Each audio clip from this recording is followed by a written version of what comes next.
So Debbie, we have our next presenter, Mr. Logan Young. So the title that we're going to talk about will be Facebook Marketing Fundamentals. As we all know now, Facebook continues to be the reigning champ of social media sites as the number one spot where friends connect and share online. So more than just a meeting place for friends, Facebook has grown into a venue for business to market themselves through interaction with customers and self-promotion.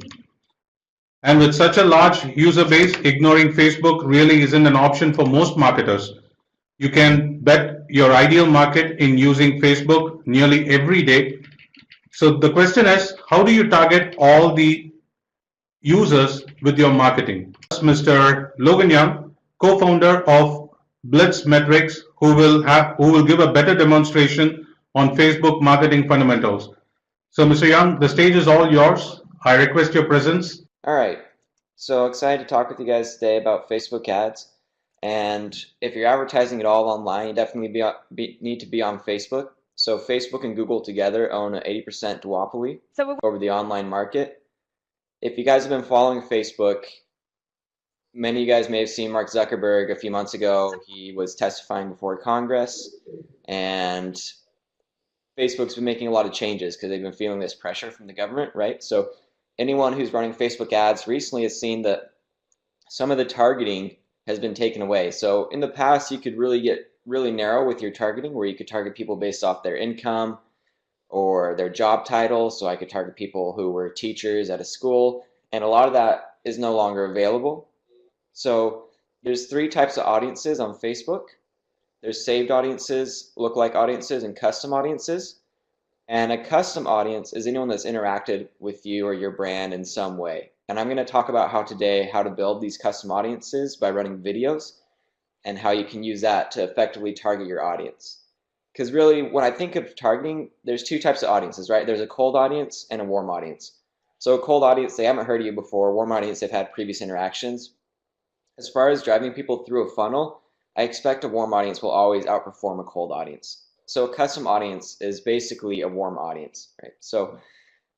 And video is the best way to get warm audiences. So as I'm going to start, I want to start by telling you guys a story.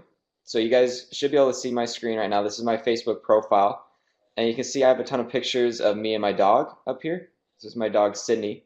And I've had her for about 2 years. And this is what happens when you leave Sydney alone, right? She gets into stuff. So you can see here's a jar of peanut butter. And she chewed through the cap. You know, I had it on, totally destroyed it, and was making her way through the jar of peanut butter by the time I made it home from wherever I had been, right? So the dog eats everything. And one day, Sydney started coughing. So I take her to the vet, and they say, yep, she got kennel cough. So they give me some medicine to give to him. And I go home, try and give her the pills, and she won't take it, right? Same thing with a cat or most other pets. They don't want the medicine. So I try giving it to her again. Still nothing's happening. And I try one more time, and I found out the only way I could get her to take the pills was I had to wrap it up in something she likes. So I'd wrap it up in some cheese or bologna and then give it to her, right? So advertisers call that the bologna principle. And the principle is that we're kind of like the dog. You know, people don't like ads. They don't like being sold to or feel like they're being taken advantage of. But people do like stories, right? So if you're trying to advertise on Facebook, whether you're trying to build your own personal brand, or you're trying to sell a product or a service, or running ads for someone else, stories will work a lot better than just ads, right? And we see a lot of advertisers do this. So if you guys have seen like the Geico ads with the cavemen, or the Old Spice ad with the guy on the horse, you know, where he says, you know, look at your man, now back to me, now back to him, now back to me, right? So these guys are obviously trying to sell something. They're trying to sell car insurance or deodorant, but they're doing it through telling a story. So you can do the same thing. And that's why Facebook gives so much credit to video, is because video is the most optimal way to tell a story. So they know ads in general are bad. People don't like ads. They don't like the door-to-door salesman.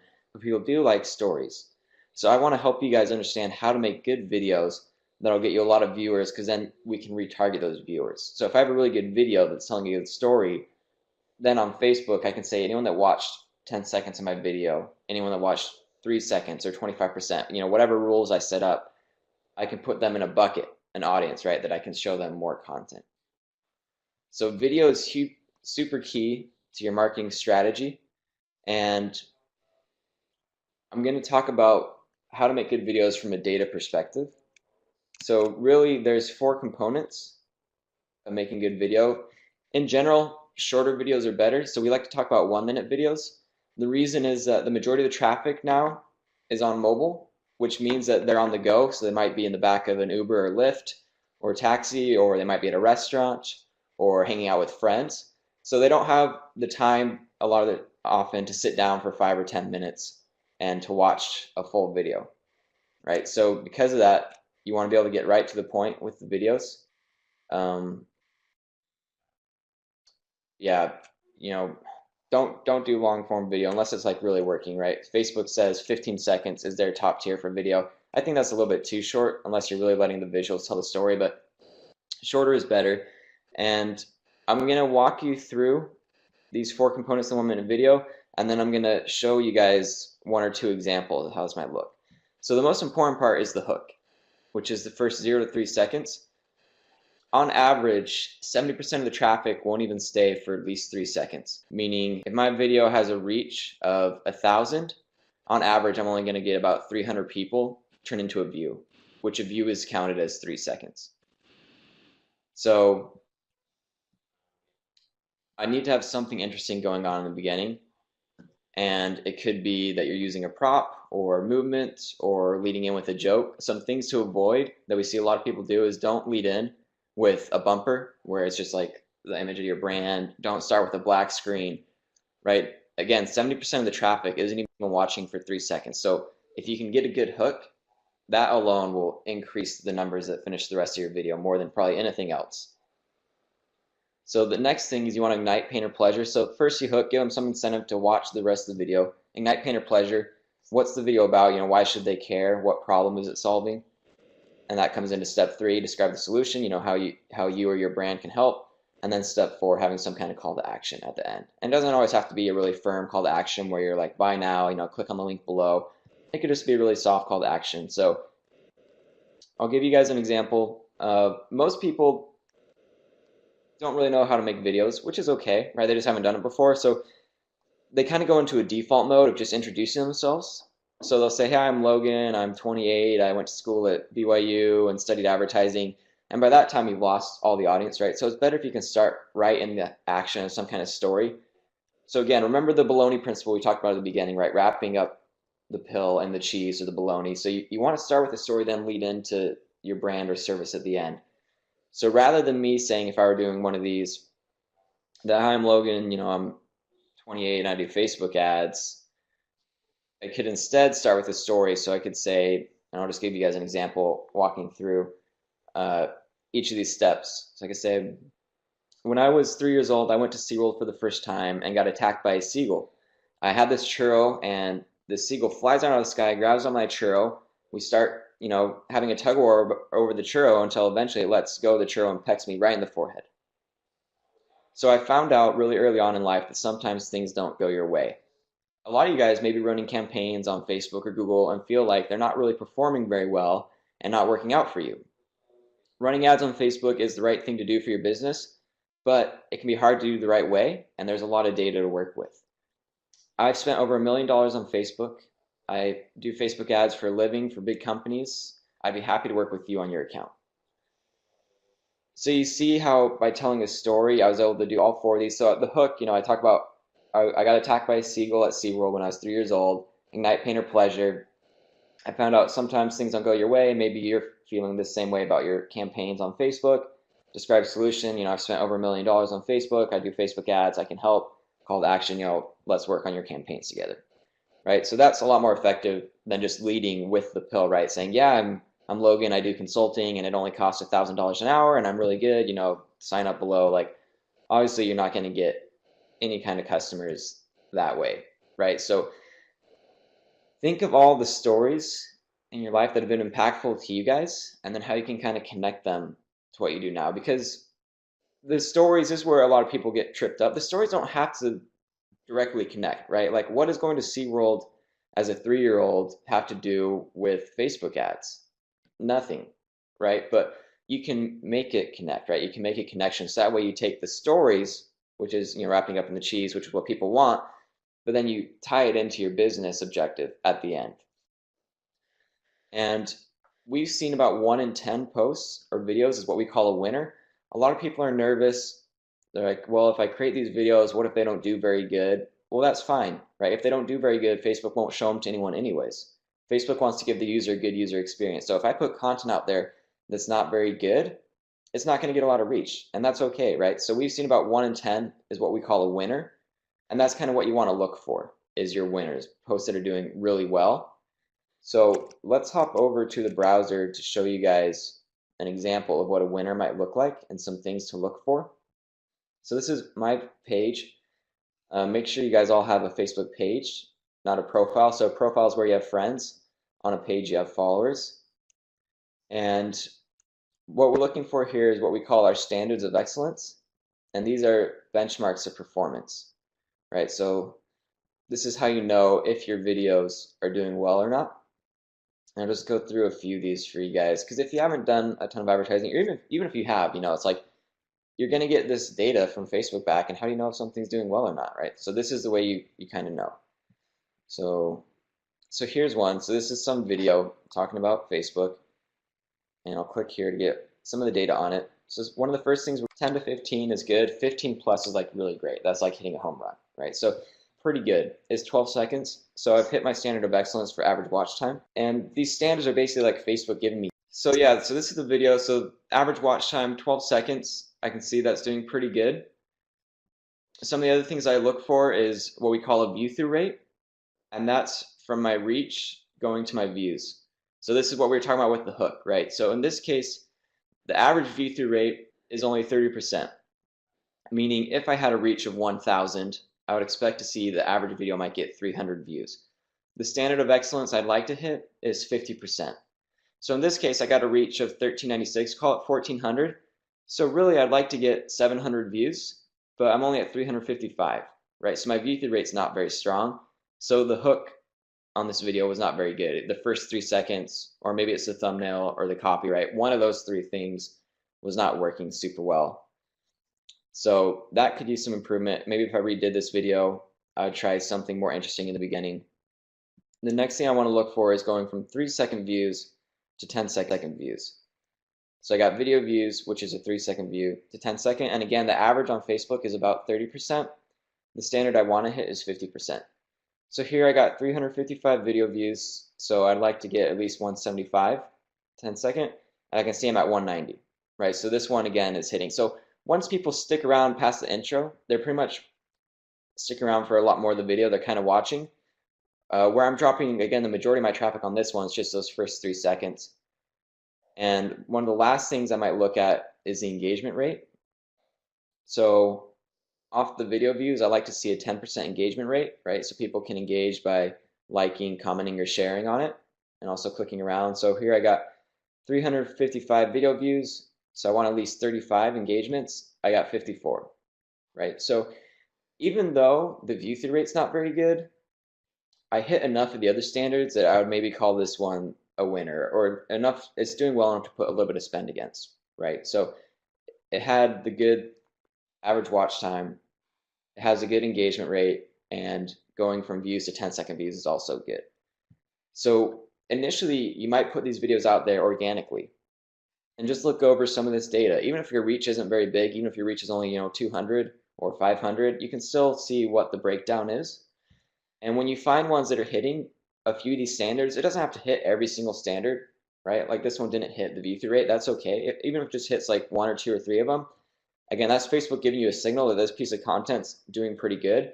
So that might be one that you might put a little bit of spend against, right? We always want to allocate our budget when it comes to Facebook against our winners. Facebook is not like traditional media. On traditional media, you just kind of have to like, here's my ad, run it on TV, right? On Facebook, you can do a lot of testing. So we talk about testing for $1 a day, which what we'll do is initially we might put something out there organically, and then just to test, we might put $1 a day for 7 days, right? So it's just $7. You just click this boost button, and just down, you can see $7 over 7 days. So not a lot of spend, but that's enough to see if it's a good piece of content or not. Because if you pay attention to these standards of excellence, then you can know if it'll do well. So once you know that it's good, then you can put more spend. Then I can say, okay, well, let's put $5 a day or $10 a day or $20 a day. And some of these posts we have running for $1 a day. If something's good, you want to let it run like all the time. Nothing drives me crazier than going into someone's account and seeing they had some really good ads and they ran for a little while but then turned off, right? Coming up with good content is not easy. It's really hard. That's why people always say content is king, right? We've all heard that expression. So when you find a good piece of content, just like let it live, you know? So we have posts that have done well that have been running for over a year or over 3 years in some cases, just for $1 or $2 a day. So that way they're not burning out.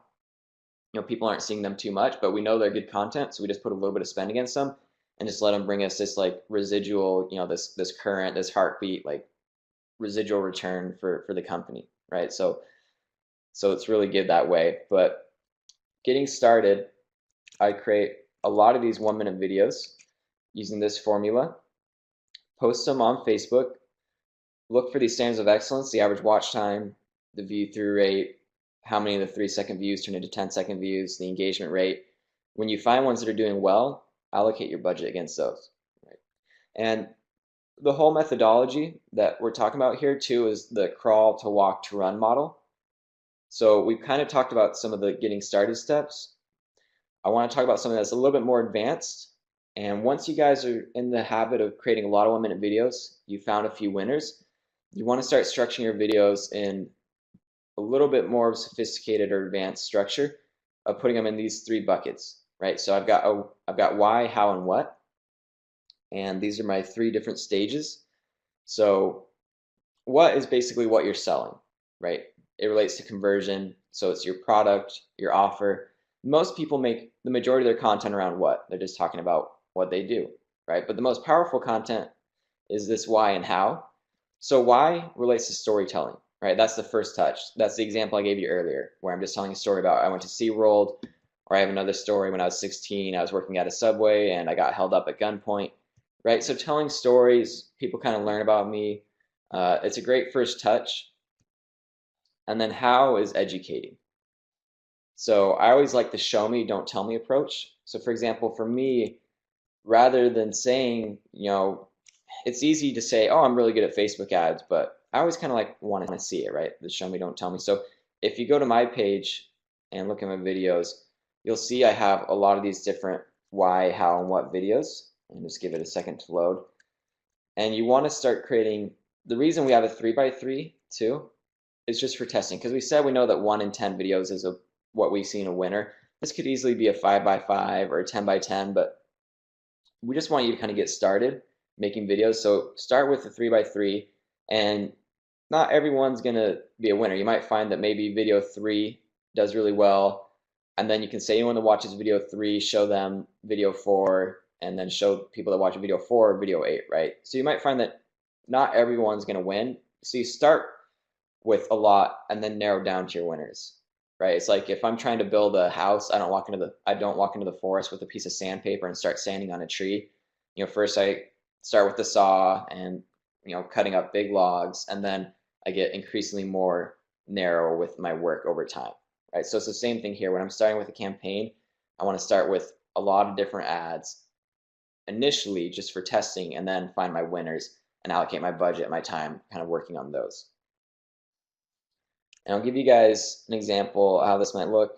Okay, yeah, so you can see here, so here's all the videos on my page. So my why videos is just me telling stories. So maybe I'm out hiking, or I think I have some where I'm maybe on the beach or whatever. So just telling stories about things that happen.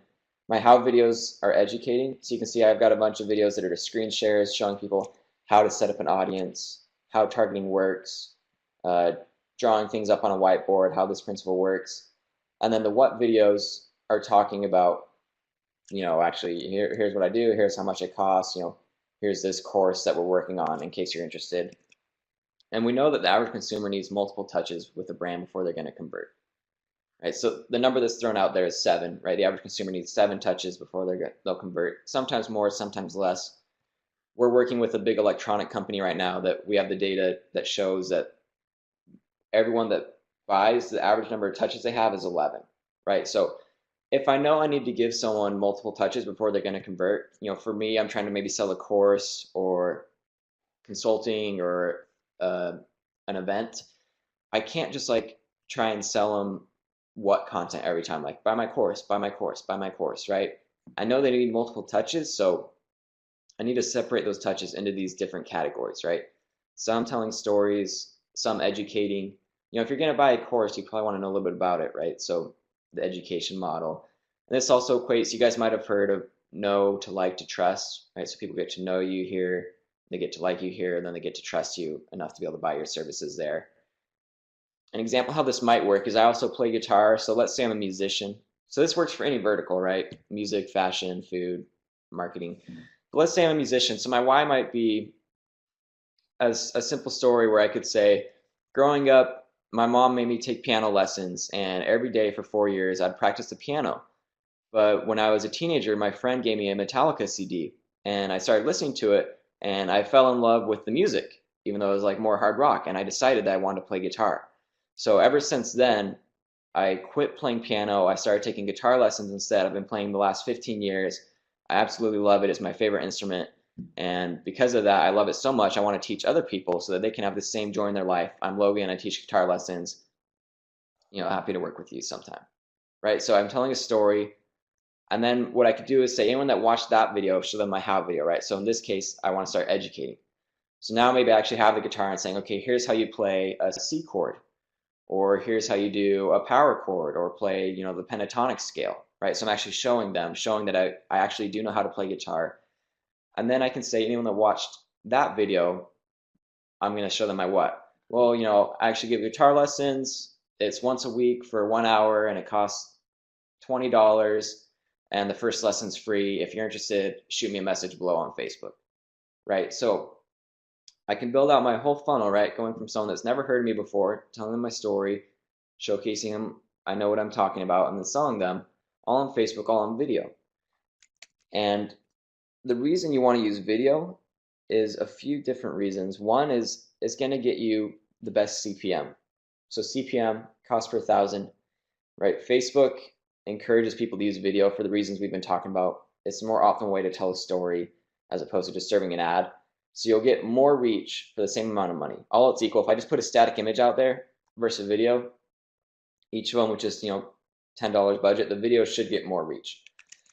And with video, again, I can retarget the viewers. So if I spend $7 to get 1,000 video views, I can take all those video views, create an audience, and then retarget those people. So let me show you guys really quick how that might look, just so you guys can see it. So we run everything through Business Manager.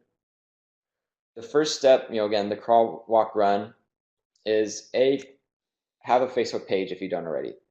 B, start posting things, videos on the page, and then C, boost ones that are doing pretty well. So after you found a winner, you put some spend against it, you also want to kind of retarget people, right? So I want to send people to the next step, right? They're not just going to like find out on their own, right? So I go business.facebook.com, which is where Business Manager is. If you don't have one, it's super easy to create. It should take like 2 minutes. They have this hamburger menu up here, and I got all these tools. So one of them is audiences.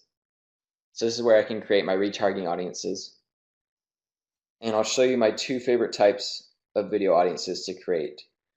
And people do this different ways, but there is like a right and a wrong way to kind of do this. And there's some things you want to avoid. Even if you've been doing Facebook ads for a long time, I see a lot of people make some of these mistakes. So I apologize, the Wi-Fi. Okay, so come here. It's a custom audience. And it's going to give me all these different options of the different types of custom audiences I can create. Okay, so it's under engagement. I want to create a video audience. And I get to first choose how long. We like to retarget off a 10-second view because 3 seconds, a lot of the videos autoplay by default. So some of the 3-second views are accidental, but if someone watched for 10 seconds, it's a pretty good indication they're probably interested. Some people will try and do like a 75% or 50%. That's okay if you're really getting a ton of views, but you're also limiting your audience by doing that, right? You're cutting off all these other people that might be interested even though they don't watch super far into your video. And then I can choose my videos. So I'd come select my page, and it even tells me how many views are on the videos. So one of my favorite things to do is to create what I call a mega video view audience. So I can choose multiple videos. So I could say anyone that's watched any of my videos and just select all of them, right, over the past 30 days, 60 days, whatever it is, then I'm going to show them. Maybe I have an event coming up or a promo where I'm really trying to push my product or service, for some weekend or something. Then I could say anyone that's watched any of my content over the last 2 months, show them this, right? So it's like a big catch-all, right? It gets everyone. But for the why, how, and what, you might just start by saying anyone that's watched, this particular video, confirm for 10 seconds. I know by default it chooses 365 days. That's really too long. If someone watched a video a year ago, they're probably not likely to remember the video, right? So you might start with a 28-day audience, right? You don't want to wait too long. Again, the warm audience will outperform the cold audience. It's kind of like warm French fries taste better than cold French fries. If you have food or whatever and it sits out too long, it becomes cold. It's just not going to be very good. So it's the same thing when someone goes to your website, when they watch your video, you just don't want to wait too long before you re-engage them again, right? So we like to do 1, 7, and 28-day audiences. And then I might name it, say custom mega video view 28 days.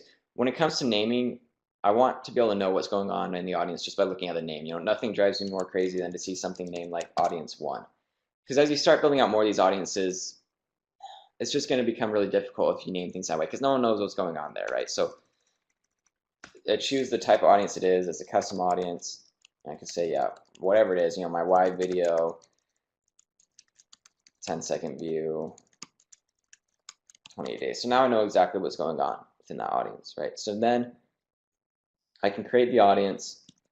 And now when I'm starting to run some other content like my how videos, I can say anyone that watched the why videos over the last 28 days, show them my how videos, right? So I start stringing the content together, building out sequences.